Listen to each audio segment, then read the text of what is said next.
Պարոն վարչապետ, Հայաստանի եւ Ադրբեջանի սահմանազատման հետ կապված երեկվա հանդիպման արդյունքում փաստորեն միայն նախագծերի տեքստեր են համաձայնեցվել, իսկ կա մոտավոր ժամկետի մասին պատկերացում, թե երբ արդեն դրանք կհաստատվեն ու ըստ այդմ աշխատանքները կսկսվեն։ Նախանշվում է այդպիսի ժամկետ։ Ճիշտն ասած, լավ չպատկերացրի։ Նախագծերը համաձայնեցվում են, պետք է ներպետական ընթացակարգեր անցնեն, որպեսզի համարվեն նույնիսկ միջպետական պայմանագրերը, որ ստորագրվում են,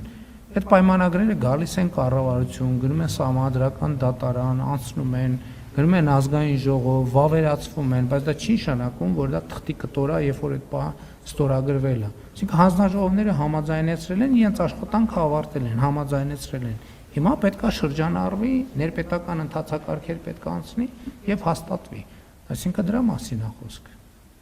Այսինքն չի նշանակում, որ սևագիր են թողարկել։ Աշխատել են, ընդ որում ես նախկինում ձեզ ասել եմ, որ աշխատանքը նաև առցանց է տեղի ունենում, չի ինտերնետի դար է։ Երբ որ մարդիկ հանդիպում են, արդեն ըստ էության վերջին շտրիխներն են համաձայնեցնում եւ որոշում կայացնում ու դնում շրջանառության, այսինքն ներպետական ընթացակարգեր կան։ Ժամկետների մասին չեմ կարող, որովհետեւ ես ցավոք ընթացակարգերի հետ կապված նրբություններին շատ չեմ տիրապետում, որովհետև ինքը շրջանառության կանոններով, որովհետև մինիմալ ժամկետներ կան, մաքսիմալ ժամկետներ կան։ Այսինքն այդ ամենը կարվի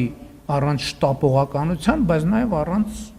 արգելակման։ Բնականon ընթացքով ոնց որ արվում է կարվի։ Հավանիչ տեսանյութը եւ բաժանորդագրվիչ նորությունները բաց չթողնելու համար